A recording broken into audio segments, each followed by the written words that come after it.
శ్రీమాత్రే నమః. సద్గురు జ్యోతిషాలయం నుండి శ్రీ పరాభవనామ సంవత్సర ఉగాది పంచాంగ శ్రవణం మరియు ద్వాదశ రాశులకి ఎలా ఉందో మనం తెలుసుకోబోతున్నాం.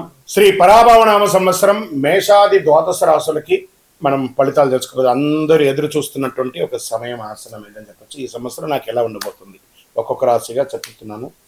అన్ని వర్గాల వారిని దృష్టిలో పెట్టుకుని ఏదో ఈరోజు రేపట్లో అన్ని మాధ్యమాల ద్వారా రకరకాలుగా భిన్నంగా ఉంటుంది వింటున్నాం కదా. అలా కాకుండా అస్సలు ఎలా చెప్పబడింది జగద్గురుడు యొక్క పంచాంగంలో నుంచి వాళ్ళ యొక్క మంచి మంచి సిద్ధాంతులందరూ కూడా దీన్ని కూర్చొని పెద్ద పెద్ద పండితులందరూ కూర్చొని రాసినటువంటి విషయ ఆలోచనల నుంచే మనం మీకు చెప్పడం జరుగుతుంది. ఈ సంవత్సరం శ్రీ పరాభవనామ సంవత్సరం సింహరాశి మిత్రులకి ఎలా ఉంది అని చూద్దాం. మిత్రులారా, మీకు శుభాకాంక్షలు. మఖా నక్షత్రం, పూర్వ పల్గుని పుబ్బా నక్షత్రం, ఉత్తరా నక్షత్రం పల్గుని వారికి మొదటి పాదానికి సంబంధించిన మీరు సింహరాశి వారికి అప్పటికి పెడుతున్నారు. మీకు ఒక చిన్న సూచన, సింహరాశి వారికి అష్టమ శని నడుస్తుంది. నాలిక మీద శని ఉంది. కాస్త మీరు ఒక మెట్టు తగ్గి ఉంటే బాగుంటుంది. మిగతా గ్రహాలు అనుకూలంగా ఉన్న శని నాలిక మీద కూర్చుంటున్నాడు, కొంచెం ఇబ్బంది పెడుతున్నాడు, జాగ్రత్త. అందులోనూ మొన్నటి గ్రహణం 3వ తారీఖున జరిగినటువంటి యొక్క గ్రహణం ఉబ్బా నక్షత్రం మీదే వచ్చింది. కాబట్టి కొంచెం ఈ సంవత్సరం జాగ్రత్తగా, అందులోనూ మొదటి 90 రోజులు జాగ్రత్తగా ఉండాలని చెప్పడం జరిగింది. ఓకే. పరాభవనం సంవత్సరం సింహరాశి వారికి పట్టుదల, నాయకత్వం, కీర్తి తీసుకొచ్చే సంవత్సరం. కొన్ని సవాళ్ళు వచ్చినా ధైర్యంగా ఎదురు చూసుకుంటారు. పోస్ట్ ఆగస్టు మీకు చాలా బాగుంటుందని కూడా చెప్పచ్చు. ఇంకా శని భగవానుడు ఈ సంవత్సరం శని మీనరాశిలో 8వ స్థానంలో, అందుకే అష్టమ శని అని చెప్పి చెప్పబడింది, సంచరిస్తున్నారు. పనుల్లో ఆలస్యం, అనుకోని ఖర్చులు, ఓర్పు వ్యవహరించాలి. ఇది అష్టమ శని ప్రభావం కాబట్టి జాగ్రత్తగా ఉండాలి అని చెప్పారు. గురు భగవానుడు ఎలా ఉన్నాడనంటే, ప్రారంభంలో గురుడు 11వ ఇంట్లో ఉన్న జూన్ 2, 2026 గురు 12వ ఇంటికి, అక్టోబర్ 31 గురు జన్మరాశికి సింహంలోకి వస్తున్నారు. జనవరి 25, 2027 తిరిగి 12వ ఇంటికి కలుస్తున్నారు అనమాట. దీనివల్ల గురు భగవానుడు బాగున్నాడని ఇంతకుముందే చెప్పాను. ఆదాయం పెరుగుతుంది. అందులో రాజు గురు ఈసారి చాలా మందికి గురు భగవానుడు యోగాన్ని ఇస్తున్నాడు అనుకున్నాం. ఆదాయం పెరుగుతుంది, గౌరవం పెరుగుతుంది, కొత్త అవకాశాలు వస్తాయి. సరే, రాహు కేతు యొక్క సంచారం సంవత్సర ప్రారంభంలో రాహు 7వ ఇంట్లో, కేతు జన్మంలో ఉన్నారు. డిసెంబర్ 6 రాహు 6వ ఇంట్లో, కేతు 12వ ఇంట్లో. దీనివల్ల వచ్చే ఫలితాలు అంటే శత్రువులపై విజయం. రాహుకేతులు కూడా యోగంగా ఉన్నారు. ఆరోగ్యం మెరుగుపడుతుంది, సమస్యల పరిష్కారం అవుతుంది. ఎప్పుడో ఒక శస్త్రచికిత్స అయినటువంటి వాళ్ళకి కూడా ఉపశమనం జరుగుతుంది అంటారు. ఎన్నో రోజులుగా ఆడవాళ్ళు పీసీఓడి కానీ గైనిక్ రిలేటెడ్గా డిస్టర్బ్ అయిన వాళ్ళకి అందరికీ కూడా క్లియర్ అయిపోయి ఆరోగ్యవంతులుగా ఉంటారని కూడా చెప్పచ్చు. ఇంకా ఈ సంవత్సరం ఆర్థికంగా ఎలా ఉంటుంది అని అంటే, సంవత్సర ప్రారంభంలో మంచి ఆదాయం, మధ్యలో ఖర్చు వస్తుంది, చివరికి చాలా స్థిరత్వం ఉండి వ్యాపారంలోనూ లేదా అన్ని రకాల వర్గంలోనూ ఆర్థికంగా లోటు లేకుండా ఉంటుంది. ఎందుకంటే శుభ కార్యక్రమాలకి ఖర్చు పెట్టే అవకాశాలు ఈ సంవత్సరం చాలా చాలా ఎక్కువ ఉంది. అది వివాహానికి ఉండొచ్చు, గృహప్రవేశానికి ఉండొచ్చు, సంతాన విషయంలో ఉండొచ్చు. అవకాశాలు బాగా ఉన్నాయి. వ్యాపారం కూడా అద్భుతంగా జరుగుతుంది.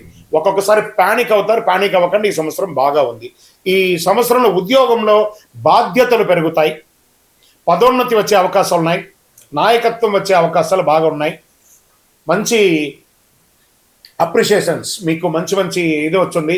ఇది స్త్రీ పురుషులు ఎవరికి కూడా, స్త్రీలు ఎవరైతే ఉద్యోగస్తులుగా ఉన్నారో వాళ్ళకంతా ప్రమోషన్స్ వస్తాయి.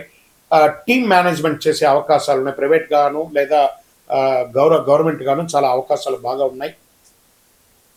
ఇక ప్రైవేట్ ఉద్యోగస్తులకి ఎన్నో రోజులుగా ఉద్యోగం కోసం ఎదురు చూస్తున్నటువంటి వారికి ఇది ఒక మంచి సమయం. వివాహం కాని వారికి వివాహ యోగం మధ్యకాలంలో ఉంటుంది, వెంటనే రాకపోయినా మధ్యలో ఉంటుంది. దాంపత్య జీవితంలో పరస్పర అవగాహన చాలా అవసరం. కాస్త ఒడిదుడుకులు వచ్చే అవకాశాలు ఉన్నాయి. సింహరాశి మిత్రులారా, మీరు మీ వారితో కానీ మీరు మీ శ్రీమతితో కానీ కాస్త సంయమనంతో పాటించండి. మీకు మాత్రమే తెలుసు అనుకునేది సింహరాశి మిత్రులు, కానీ ఒకటి చెప్తున్నాను, మీకు కూడా తెలుసు అనుకుంటే ఇంకా చాలా బాగుంటుందేమో అనే యొక్క సూచన. దీనివల్ల మీ కుటుంబం బాగుంటుంది, మీ ప్రేమ వ్యవహారం బాగుంటుంది, ప్రేమికుల మధ్య విడిపోయినటువంటి వ్యవహారాలను కూడా బాగుంటుందని కూడా చెప్పచ్చు. ఇంకా ఆరోగ్యం పట్ల నరాల బలహీనత, వెన్ను నొప్పి, విశ్రాంతి అవసరం కాబట్టి ఒక డాక్టర్ని చూపించుకోండి. గైనిక్ రిలేటెడ్గా ఆడవాళ్ళకి కూడా చెక్ చేసుకోండి. ఇంకా వ్యవసాయదారులకి ఇది ఒక అద్భుతమైనటువంటి సమయం అని కూడా చెప్పచ్చు. ఇక్కడ సర్వీస్ సెక్టార్లో ఉన్న వాళ్ళకి డాక్టర్స్, ఇంజనీర్స్ అని కూడా చెప్పచ్చు, డిపార్ట్మెంట్స్, పోలీస్ డిపార్ట్మెంట్స్ కానీ, డిఫెన్స్ కానీ, ఇలాంటి వాళ్ళు, బ్యాంకింగ్ సెక్టార్ వాళ్ళకి ఇది ఒక మంచి సమయం అని కూడా చెప్పవచ్చు. ఇది బాగా ఉంటుంది. ఇంకా కామర్స్లో ఉన్న వాళ్ళకి ఇది ఒక మంచి సమయం. ఈ సమయంలోనే ఎక్కువ తిరుగుతూ ఉంటారు కాబట్టి వాహనం నడిపేటప్పుడు జాగ్రత్తగా ఉండాలి. ఇంకా ప్రయాణాలు, ఆధ్యాత్మికమైనటువంటి యాత్రలు చేసే అవకాశాలు ఉన్నాయి, వృత్తిపరమైనటువంటి యాత్రలు చేసేటవి ఉన్నాయి. ఆ సమయంలో మీ యొక్క విలువైనటువంటి వస్తువులు జాగ్రత్త, అది మిస్ప్లేస్ అవ్వకుండా చూసుకోండి. తర్వాత మీ యూజర్ నేమ్స్, పాస్వర్డ్స్, మీ యొక్క ఏటీఎం పిన్ నంబర్స్, మీ డాక్యుమెంట్స్ ఇవన్నీ కూడా ఈ సంవత్సరం జాగ్రత్తగా ఉండాలి. ఒకటి మిస్ప్లేస్ అవ్వడం లేదా మిస్ అవ్వడం, దీని మీద లీగల్ యాక్షన్స్ కూడా తీసుకునే అవకాశాలు ఉంటాయి. కాస్త జాగ్రత్త పడండి. మీ పైన ఉన్నటువంటి లీగల్ కేసెస్ ఏమైనా ఉంటే మిశ్రమంగా ఉంది, అటు గెలుపు లేదు, ఇటు ఓటమి లేదు, అలా లాగుతూ ఉంటుంది. ఇంకా నక్షత్ర ప్రకారంగా ఏ నక్షత్రం వారికి సింహరాశిలో ఎలా ఉంటారనేది కూడా చూద్దాము. మఖా నక్షత్రం గౌరవం పెరుగుతుంది, ఉద్యోగంలో పురోగతి, నాయకత్వ లక్షణం. ఇందులో రాజకీయ నాయకులు ఎవరైనా ఉంటే కూడా చాలా అద్భుతంగా ఉంటారని చెప్పచ్చు. పుబ్బా నక్షత్రం పూర్వ పల్గుని, ధనలాభం, కుటుంబంలో సంతోషం, శుభ కార్యక్రమాలు పెరిగే అవకాశాలు ఉన్నాయి. ఉత్తరా పల్గుని నక్షత్రం మొదటి పాదంలో ఉన్న వాళ్ళకి కొత్త అవకాశాలు, పదవి ప్రభావం పెరుగుతుంది, సమాజంలో పెరిగే వారికి కొంచెం అనుకూలమైనటువంటి ఫలితాలు పొందే అవకాశం ఉన్నాయి. అదృష్ట సంఖ్య ఈ సంవత్సరం ఏదైనా ఉందంటే 1, 3, 9.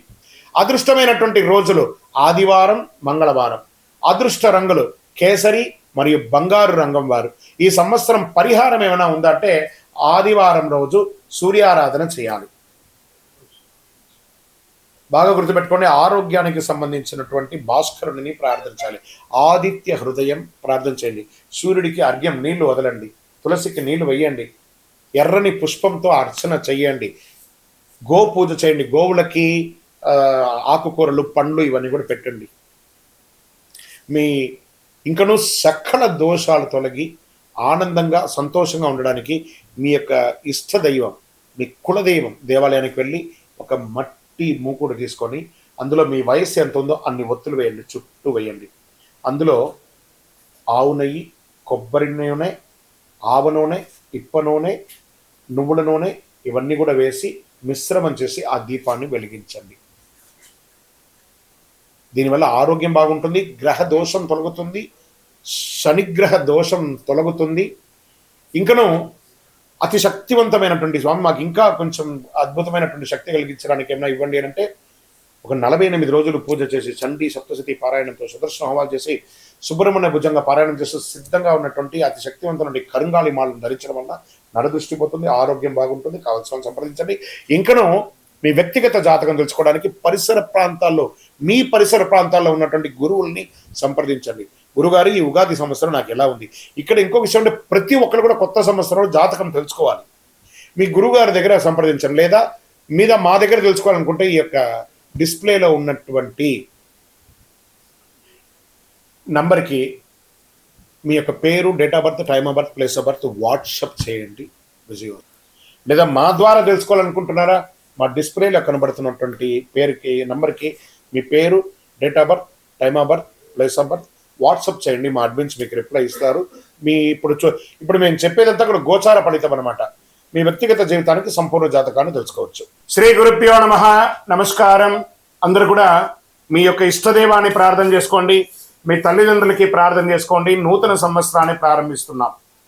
ఎన్నో ఆశలతో, ఎన్నో కోరికలతో ఎప్పుడెప్పుడు వస్తుంది తెలుగు ఉగాది శుభాకాంక్షలు అందరికీ చెప్తామా? ఈ ఉగాది సంవత్సరం నాకు ఎలా ఉండబోతుంది, నా జీవితం ఎలా ఉండబోతుంది, ప్రపంచం ఎలా ఉండబోతుంది, ఆర్థికం ఎలా ఉండబోతుంది, వ్యవసాయం ఎలా ఉండబోతుంది, జీవితాలు ఎలా ఉండబోతున్నాయి, విద్యలు ఎలా ఉండబోతున్నాయి, వర్షాలు ఎలా ఉండబోతున్నాయి, రాజకీయం ఎలా ఉండబోతున్నాయి అని ప్రతి ఒక్కరికి ఒక క్వశ్చన్ మార్క్స్ ఎప్పుడు ఉగాది కోసం ఎదురు చూస్తున్నటువంటి మా ప్రేక్షక మిత్రులందరికీ కూడా పేరు పేరున శుభాకాంక్షలు. ఇప్పటి వరకు మా యొక్క ఛానల్ని ఆరాధిస్తూ, ప్రోత్సాహం చేస్తూ, సబ్స్క్రైబ్ చేస్తూ, ఈ ఛానల్లోని విశేషాలు అందరికీ మీ మిత్రులకి అందరికీ తెలుపుతూ ఉన్నటువంటి మీ యొక్క గొప్ప మనసుకి ధన్యవాదాలు. ప్రతి ఒక్కరికి కూడా పరాభవనామ సంవత్సర శుభాకాంక్షలు. ముందుగా మనం దైవ ప్రార్థనతో ప్రార్థన చేసుకుంటాం. మీ ఇష్టదైవాన్ని ప్రార్థన చేసుకోండి. శుక్లాంబరధరం విష్ణుం శశివర్ణం చతుర్భుజం ప్రసన్నవదనం ధ్యాయేత్ సర్వవిఘ్నోపశాంతయే. గురుర్బ్రహ్మ గురుర్విష్ణు గురుర్దేవో మహేశ్వర గురు సాక్షాత్ పరబ్రహ్మ తస్మై శ్రీ గురవే నమః. ఇష్టదేవతాభ్యో నమః, కులదేవతాభ్యో నమః. స్వామి శరణమయ్యప్ప. ఈ యొక్క పంచాంగ శ్రవణం చేయడం వల్ల ఏ విధమైనటువంటి పుణ్య ఫలితాన్ని వస్తుందో శ్లోక రూపంలో తెలుసుకుంటాం. శ్రీ కళ్యాణ గుణవహం రిపుహరం దుస్వప్న దోషావహం గంగా స్నాన విశేష పుణ్యఫలదం గోదాన తుల్యం నృణాం ఆయుర్వృద్ధిముత్తమం శుచికరం సంతాన సంపత్ప్రదం నానాకర్మసు సాధనం సముచితం పంచాంగమాకర్ణ్యతాం. ఈ యొక్క పంచాంగ శ్రవణం చేయడం వల్ల జరిగే ఫలితాలన్నింటినీ కూడా మనం ఒక్కొక్కటిగా తెలుసుకుంటాం. ఉగాది అనగానే మన గుర్తుకు వచ్చేది పంచాంగ శ్రవణం. ఈ సంవత్సరంలో ఎవరు రాజాది నవనాయకులు ఉండబోతున్నారు, ఇవన్నీ తెలుసుకోవడానికి పంచాంగం యొక్క మహిమ తెలుసుకోవాలి. మన తిథిర్వారస్య నక్షత్ర యోగ కరణమేవచ పంచాంగం ఇది విఖ్యాతి లోక సిద్ధాంత కారణం అన్నారు. పంచాంగం 5 అంశాలు: తిథి, వార, నక్షత్ర, యోగ, కరణం. ఈ 5 కలిసిందే పంచాంగం అంటారు. ఉగాది అంటే ఏంటి? యుగానికి ఆది, యుగ ఆది అంటే యుగాది. ఇక్కడ యుగం అంటే ఆది అంటే ఆరంభం, ప్రారంభానికి చిహ్నం అనేది ఉగాది అంటారు. జ్యోతిష్ శాస్త్ర ప్రకారం కాలం 60 సంవత్సరాలు ఒక పెద్ద చక్రం లాగా తిరుగుతూ ఉంటుంది. ఈ చక్రానికి ప్రముఖ నామాలు ప్రభవనామ సంవత్సరం నుంచి మొదలు పెడితే ఇప్పుడు జరిగే సంవత్సరం పేరు పరాభవనామ సంవత్సరం. ఈ 60లో ఇది 40వ సంఖ్య అనమాట. పరాభవం అంటే పరాజయంలా అనిపిస్తుంది అందరికి, చాలా మందికి. అయ్యో ఈ సంవత్సరం అంతా పరాభవం ఉంటుందేమో అని. కానీ ఇది ఒక గంభీర శక్తివంతమైనటువంటి జీవితాన్ని నేర్పించే, ఒక అద్భుతాన్ని పాఠాన్ని ఇచ్చే ఒక సంవత్సరం అని చెప్పచ్చు. ప్రతి సంవత్సరంకి ప్రత్యేక శక్తి ఇస్తుంది. ఈ సంవత్సరం పరాభవనామ సంవత్సరం 2026 మార్చి 19 నుంచి పరాభవనామ సంవత్సరంలోకి అడుగు పెడుతున్నాం. పరాభవనామ సంవత్సరం గతంలో 1966 మరియు 67 వచ్చింది. బాగా గుర్తుపెట్టుకోండి, చూడండి అక్కడ కూడా 6. ఈసారి కూడా 2026 2027కి వచ్చింది. బ్రహ్మకల్పం ఆరంభమై రోజే ప్రభవ సంవత్సరం అంటారు. మొదటి ఋతువు వసంతం, మొదటి తిథి పాడ్యమి, మొదటి వారం ఆదివారం. ఆ రోజు సృష్టి ప్రారంభమైంది. అందుకే సూర్యోదయానికి తిథి ఉన్న రోజు ఉగాదిగా జరుపుకుంటాము. ఉగస్య ఆది ఉగాది అన్నారు. ఉగా అంటే నక్షత్ర గమనం, నక్షత్ర గమనానికి ఆరంభం ఉగాది అని అర్థం. దీన్ని బ్రహ్మదేవుడికి పగలు అంటే ఇది ఎన్ని చెప్పచ్చు, 4 3 2 1 2 3 4 5 6 7 సున్నాలు కలిపిన అంటే సుమారుగా ఎన్నో కోట్ల సంవత్సరాలుగా ఉండి రాత్రి కూడా అంతే. ఓవరాల్గా సృష్టికి ఒక రోజు అంటే 8 6 4 0 0 0 0 0 0 సంవత్సరాలు. ఇలా 360 రోజులు పూర్తయితే బ్రహ్మకు ఏడాది గడిచినట్టు. ఇలా బ్రహ్మకు 100 ఏళ్ల ఆయుష్ అని చెప్పారంటే ఊహించుకోండి. ఇప్పటి వరకు 6 బ్రహ్మలు సృష్టికర్తను పూర్తి చేశారు. ప్రస్తుతం 7వ బ్రహ్మ ద్వితీయ పరార్థంలో ఉన్నారు. అంటే ఆయన వయసు 51 సంవత్సరాలట. చూసుకోండి, ఈ యొక్క కలియుగం ఇంకెన్నేళ్ళు ఉండబోతుందో. ప్రస్తుతం మనం యొక్క వైవస్వత మన్వంతరం కలియుగంలో ఉన్నాం.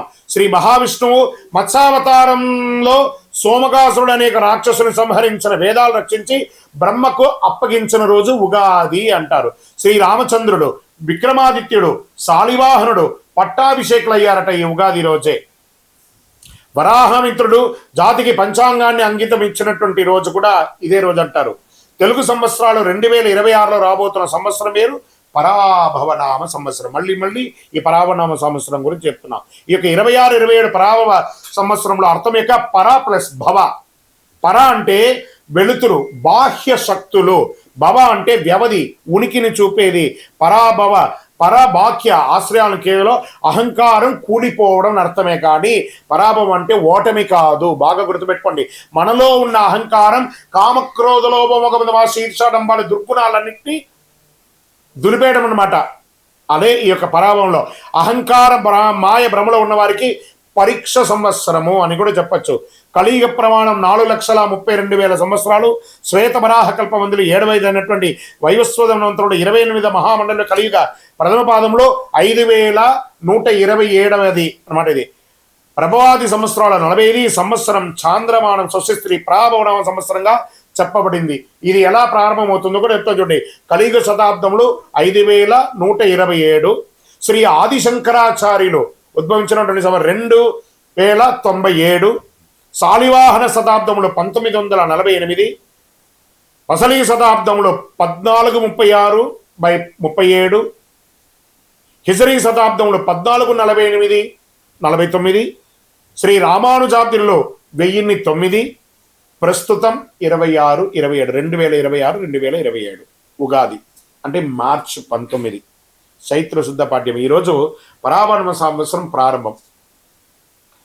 చాంద్రమానాన్ని అనుసరించి జరుపుకునే ఈ యొక్క పండుగను కేవలం తెలుగు రాష్ట్రాలే కాదు, బెంగాల్, కేరళ, పంజాబ్, మహారాష్ట్ర, అస్సాంలో ఘనంగా జరుపుకుంటుంటారు. గడిచిన సంవత్సరం అందించినటువంటి విజయాలు నూతన సంవత్సరంలో కొనసాగాలి. గడిచిన ఏడాదిలో ఎదుర్కొన్నటువంటి ఇబ్బందులు నూతన సంవత్సరంలో ముగింపు పలికి కోరుకుంటూ ముందుగా పరాభవనామ సంవత్సర శుభాకాంక్షలు ప్రేక్షక మిత్రులందరికీ. అందరూ కూడాను ఆయురారోగ్య ఐశ్వర్య భోగభాగ్యాలతో ఉండాలని అఖిలాండ కోటి బ్రహ్మాండ నాయకుడు శ్రీ ధర్మశాస్త్ర అయ్యప్ప స్వామి వారిని ప్రార్థన చేసుకుంటున్నాను. ఉగాది అనగానే అందరికీ పొద్దున ఈరోజు మనం ఏమి చేయాలి? లేవండి, అందరూ త్వరగా లేవండి. సూర్యోదయాత్ పూర్వం లేచి స్నానాదులు చేసి తైలాభ్యంగన స్నానం చేసి గడపలంతా కడిగేది. స్త్రీ పురుషులు ఎవరైనా బాధ్యత తీసుకోవాలి. ఒక్కొక్కరు షేరింగ్, ఒకళ్ళు ఆడవాళ్ళు ఒక పని, మగవాళ్ళు ఒక పని అని చెప్పి ఇంటిలో అందరూ షేర్ చేసుకొని చేసే ఒక పని అనమాట ఇది. చక్కగా గడపలు కడిగి తోరణాలు కట్టండి. మామిడి తోరణాలు, పూలు, వేప తోరణాలు అన్ని కూడా కట్టండి. షడ్రుచులతో తయారు చేసే ఆ యొక్క పంచాంగం, ఈ యొక్క ఉగాది పచ్చడిని తయారు చేసుకోవడానికి కావాల్సిన సామాగ్రి అన్నీ కూడా రెడీ చేసుకోండి. అద్భుతమైనటువంటి ఫలితాన్ని పొందడానికి సిద్ధంగా ఉండండి. ఇంట్లో పూజలు చేయండి, పుస్తకాలన్నీ కూడా పెట్టండి, ఆభరణాలు పెట్టండి, స్వామివారికి అభిషేక ఆరాధన చేయండి, కొత్త పంచాంగం తీసుకొచ్చి స్వామివారి ముంగిట పెట్టి పూజ చేయండి. పరిసర ప్రాంతాల్లో ఉన్నటువంటి దేవాలయానికి వెళ్ళండి. అన్ని రకాలైనటువంటి నైవేద్యాలన్నీ కూడా చేసినంత స్వామివారికి సమర్పించండి. 10 మందికి భోజనం పెట్టండి. ఉగాది పచ్చడి అందరికీ పంచండి. మీ యొక్క ఇంటి ముందర కానీ, మీ వ్యాపార స్థలం ముందులో కానీ, లేదా మీ యొక్క పరిసర ప్రాంతాల్లో కానీ చలివేంద్రాలు ఏర్పాటు చేయండి. ఇవన్నీ కూడా చాలా మంచిది. వేసవి తాపడం స్టార్ట్ అవుతుంది కాబట్టి ఇతరులకు మంచినీళ్ళు వగరాలు, మజ్జిగ లాంటిది ఏర్పాటు చేస్తే మనకు అనుగ్రహం కూడా వస్తుంది. మరి ఈ సంవత్సరం రాజాది నవనాయకులు ఎవరో ముందు చూద్దాం. ఈ సంవత్సరం రాజు వచ్చి గురుడు. గురువు ధర్మబద్ధంగా ఉన్నటువంటి వాడు. ఎంత అద్భుతం చూసారా? ఇక్కడ పరాభవం అనేటప్పటికీ భయం వచ్చింది కదా. ఇక్కడ చూడండి ఎవరు వచ్చి కూర్చున్నాడు? గురువే ఈ సంవత్సరం రాజు. గురువుకు అన్ని తెలుసు. ఒక రాజును కూడా నడిపించేవాడు గురువు, రాజగురు అంటారు చూసారా? ఆ రాజగురువే ఈసారి రాజు అయిపోయాడు. ఎంత అద్భుతం అంటే ధర్మబద్ధమైన పాలన సాగుతుంది, న్యాయ వ్యవస్థ బలపడుతుంది, బ్యాంకింగ్ మరియు ఆర్థిక వ్యవస్థ అభివృద్ధి చెందుతుంది, విద్యా ఆధ్యాత్మిక సేవా రంగాలకి గౌరవం పెరుగుతుంది, నిత్యావసర వస్తువులు ప్రజలకు అందుబాటు ధరల్లో లభిస్తుంది, దేశం సర్వతోముఖి అభివృద్ధికి సాధిస్తుంది. ఇక్కడ మంత్రి కుజుడయ్యాడు. అగ్నిమాపక విపత్తు, నిర్వహణా వ్యవస్థలు అప్రమత్తంగా ఉండాలి. అగ్ని ప్రమాదాలు, రోడ్డు ప్రమాదాలు పెరిగే అవకాశాలు, యుద్ధ వాతావరణం కూడా తీసుకొస్తాడు. ఈ యొక్క అంగారకుడికి ఉన్నాడు. ఇప్పుడు ఆల్రెడీ మనం చూస్తున్నాం, యుద్ధ వాతావరణం అన్ని చోట ఉంది. జాగ్రత్త పడండి. మరి ఏమేమి చేసుకోవాలి? మీ యొక్క ఇళ్లలో కూడాను అన్ని జాగ్రత్తలు తీసుకోవాలి. గ్యాస్, పెట్రోల్ ఇవన్నీ కూడా పెరిగే అవకాశాలు బాగున్నాయి. కఠినమైనటువంటి చట్టాలు అమలవుతాయి. పాలకులు మరియు ప్రతిపక్షాల మధ్య రాజకీయ వేడుక పెరుగుతుంది, రాజకీయ ఒత్తిడి వస్తుంది, రాజకీయ అశాంతి, రాజకీయ సంక్షోభం కూడా వచ్చే అవకాశాలు ఉన్నాయి.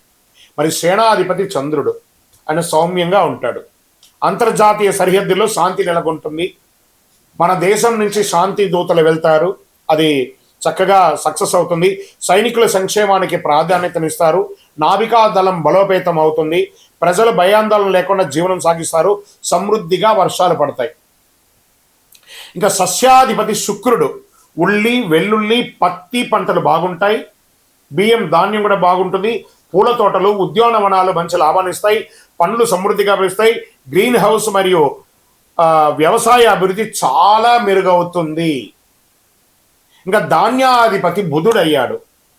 Online grocery, agri, e commerce వ్యాపారస్తులు బాగా పెరుగుతాయి. అకాల వర్షాలతో నిల్వ ధాన్యాలకు కొంత ఇబ్బందికి వచ్చే అవకాశాలు ఉన్నాయి. లాజిస్టిక్ మరియు సరఫరా వ్యవస్థలందు అభివృద్ధి పెరుగుతాయి. చాలా కొరియర్ సర్వీస్ కానీ ట్రాన్స్పోర్ట్స్ కానీ చాలా అద్భుతంగా అవుతుందని కూడా చెప్పచ్చు. ఇంకా అర్ఘ్యాధిపతి చంద్రుడయ్యాడు. ఆర్థిక వ్యవస్థ స్థిరంగా ఉంటుంది. వడ్డీ రేట్లు సామాన్యులకి అందుబాటులో ఉంటాయి. వ్యవసాయానికి అనుకూల వర్షాలు పడతాయి. ఎఫ్ఎంసీజీ మరియు ఫార్మా రంగం వారికి, మెడికల్ రంగం వారికి చాలా అద్భుతంగా ఉంటుందని కూడా చెప్పడం జరిగింది. మేఘాధిపతి కూడా చంద్రుడే. ఈసారి 3 వచ్చారనమాట ఆయనే. అనుకూల వాతావరణం పరిస్థితులు, నైరుతి మరియు ఈశాన్య ఋతుపవనాలు బలంగా ఉంటాయి. సమృద్ధిగా వర్షాలు పడతాయి. రిజర్వాయర్లు మరియు ప్రాజెక్టులు నిండిపోతాయి. కొంత ఓవర్ఫ్లో కూడా అయ్యే అవకాశాలు ఉన్నాయి. రైతులకి అనుకూలమైనటువంటి కాలం. కుడి ఎడమ కాలువలన్నీ కూడా నిండుగా వెళ్ళి అన్ని పక్కల పంటలు 2 నుంచి 3 పంటలు తీసుకునే అవకాశాలు ఎక్కువ కనబడుతున్నాయి. ఇంకా రసాధిపతి సూర్యుడు. నువ్వులు, నూనె, బెల్లం ధరలు స్థిరంగా ఉంటాయి. ఉప్పు ధరలు నియంత్రణలో ఉంటాయి. ఫార్మసిటికల్ మరియు రసాయన ఎరువులు ధరలు పెరిగే అవకాశాలు ఉన్నాయి. ఆహార కల్తీపై ప్రభుత్వ దాడులు జరిగే అవకాశాలు ఉన్నాయి. దీనికి ఎక్కడ వచ్చి కూర్చోనంటే హోటల్స్ బాగా చూసుకోండి. ఈ యొక్క ఫాస్ట్ ఫుడ్స్ ఏరియాల్లో ఇవన్నీ ఉన్నాయి చూస్తారా, ఎక్కడ పడితే అక్కడ దీంట్లో అంతా కూడా కల్తీలు బయటపడతాయి, జాగ్రత్త. నీరసాధిపతి శుక్రుడు. లగ్జరీ వాహనాలు, విదేశీయ బ్రాండ్ వినియోగాలు, ఎలక్ట్రానిక్ ఫోన్స్, కాస్మెటిక్స్, సిల్క్ వస్త్రాలు గిరాకీ పెరిగే అవకాశాలు ఉంటాయి. పూజా సామాగ్రిలు, కర్పూరం, అగరబత్తి, గంధం అమ్మకాలు పెరుగుతాయి. వజ్రాలు, ముత్యాలు వ్యాపారంలో లాభాలు ఉంటాయి. గోల్డ్ అండ్ సిల్వర్లో మిశ్రమంగా ఉంటుంది. ఇంకా రాజాది ఉపనాయకులు ఉన్నారు. వారి ఫలితాలు పంచాంగ శ్రవణంలో కేవలం నవనాయకులకే కాకుండా ఉపనాయకులు కూడా చాలా ముఖ్యమైనది. ఇది ఆధారంగా దేశంలో వాణిజ్యం, ప్రజల జీవన విధానం, ఆరోగ్యం, వర్షాలు, మార్కెట్ పరిస్థితులు ఎలా ఉండబోతాయో తెలుసుకుంటాం మనం. పశుకాలకాధిపతి ఎవరైనా ఉన్నాడంటే చంద్రుడు. ఈసారి చంద్రుడికి చాలా అవకాశాలు ఉన్నాయి. పశు సంపద అభివృద్ధి చెందుతుంది. పాల ఉత్పత్తి, డైరీస్ పెరుగుతుంది. డైరీ పరిశ్రమ చాలా లాభాల్లో ఉంటుంది. రైతులకి ఆదాయం పెరుగుతుంది. ఇంకా వనాధిపతి శుక్రుడు. అడవుల అభివృద్ధి, ఔషధ మొక్కల ఉత్పత్తి, ఆయుర్వేద పరిశ్రమలో అభివృద్ధి అయ్యే అవకాశాలు బాగా ఉన్నాయి. ఇంకా మళ్ళీ జలాధిపతి చంద్రుడు. నీటి వనరులు సమృద్ధిగా ఉంటాయి. చేపల పెంపకం, రొయ్యల పెంపకము, ఎక్స్పోర్ట్స్ ఇవన్నీ కూడా కలిసి వస్తాయి. జల వనరులపై ఆధారపడిన వ్యాపారాలన్నీ కూడా ఈ యొక్క సీలో వెళ్ళే యొక్క షిప్పింగ్, ఇవన్నీ షిప్ యార్డ్స్, లేదా ఈ రసాయన సంబంధించిన ఎక్స్పోర్ట్స్ ఇవన్నీ కూడా బాగా కలిసి వస్తుంది. వాణిజ్యాధిపతి బుధుడు. వాణిజ్యం అభివృద్ధి చెందడానికి ఈ కామర్స్ వ్యాపారాలు పెరుగుతాయి. స్టార్టప్ కంపెనీస్ బాగా అభివృద్ధి చెందుతాయి. మల్టిపుల్ ఫండర్స్ వచ్చి ఇన్వెస్ట్ చేసే అవకాశాలు ఎక్కువ ఉన్నాయి. మళ్ళీ కర్షకాధిపతి చంద్రుడు. రైతులకు అనుకూల వాతావరణం, పంటలు మంచి దిగుబడి వస్తాయి. వ్యవసాయ రంగంలో చాలా అభివృద్ధి ఉంటాయి. ఇంకా వర్షాధిపతి చంద్రుడు. చంద్రుడికే చాలా అవకాశాలు ఉన్నాయి. మళ్ళీ చెప్తున్నాను, సమృద్ధిగా వర్షాలు పడతాయి. నీటి నిల్వలు పెరుగుతాయి. ప్రాజెక్టులు నిండుతాయి. ప్రజల్లో ధర్మభావన. ప్రజాధిపతి గురుడు. చూడండి, మళ్ళీ గురుడు ప్రజాధిపతి అయిపోయాడు. ప్రజాధిపతి అవ్వగానే ప్రజల్లో ధర్మభావన పెరుగుతుంది. సేవా కార్యక్రమాలు పెరుగుతాయి. సామాజిక శాంతి నెలకొంటుంది.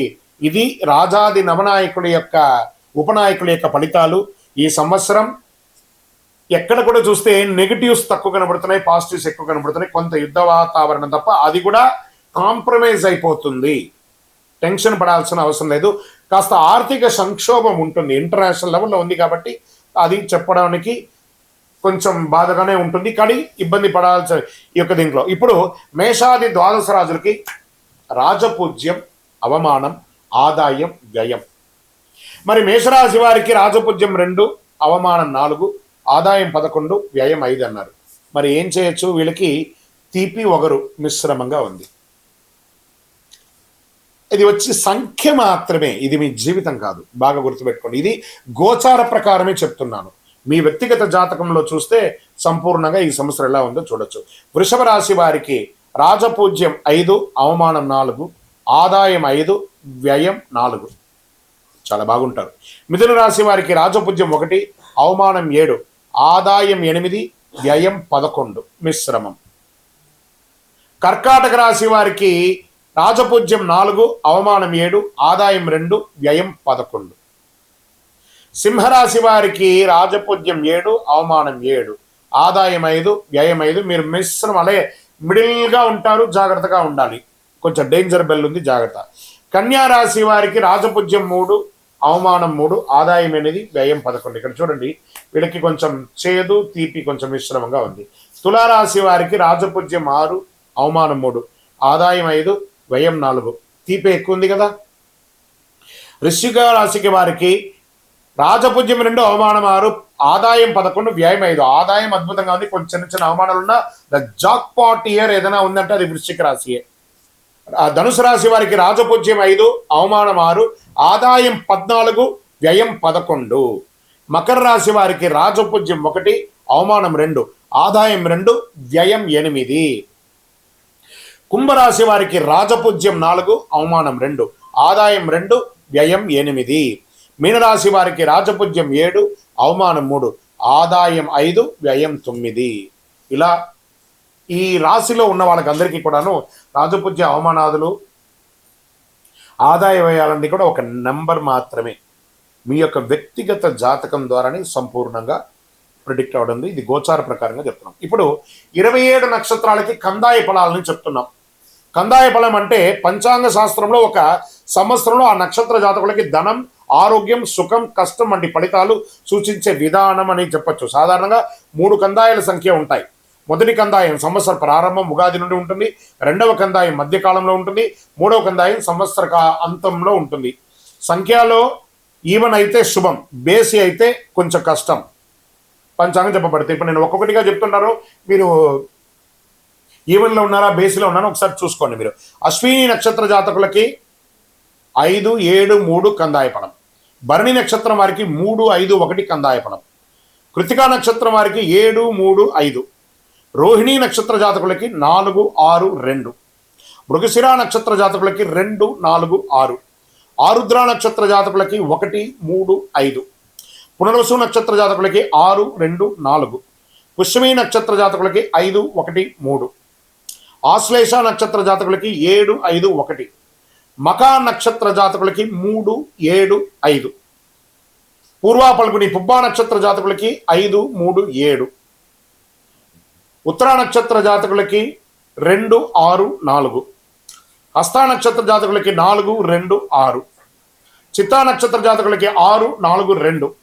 స్వాతి నక్షత్ర జాతకులకి 3, 5, 7. విశాఖ నక్షత్ర జాతకులకి 5, 7, 3. అనురాధ నక్షత్ర జాతకులకి 7, 3, 5. జ్యేష్ఠ నక్షత్ర జాతకులకి 1, 5, 3. మూలా నక్షత్ర జాతకులకి 3, 1, 5. పూర్వాషాఢ నక్షత్ర జాతకులకి 5, 3, 1. ఉత్తరాషాఢ నక్షత్ర జాతకులకి 4, 6, 2. శ్రవణ నక్షత్ర జాతకులకి 2, 4, 6. ధనిష్ట నక్షత్ర జాతకులకి 6, 2, 4. శతభిష నక్షత్ర జాతకులకి 5, 1, 3. పూర్వభాద్ర నక్షత్ర జాతకులకి 3, 5, 7. ఉత్తరాభాద్ర నక్షత్ర జాతకులకి 7, 3, 5. రేవతి నక్షత్ర జాతకులకి 2, 6, 4. ఈ యొక్క సమసంఖ్య జాతకులు అంటే 2, 4, 6 శుభ ఫలితాలు ఇస్తాయి. బేసి సంఖ్యలు అంటే 1, 3, 5, 7 మిశ్రమ ఫలితాలు ఇస్తాయి. కాబట్టి పానిక్ అవ్వాల్సిన అవసరం లేదు. ఇవన్నీ యూనివర్సల్గా చెప్పాలి కాబట్టి చెప్తున్నాం. మీ యొక్క వ్యక్తిగత జాతకం చూసుకుంటే మీరు ఎక్కడ ఉన్నారో తెలుసు. ఇది గోచార ప్రకారం చెప్తున్నాము.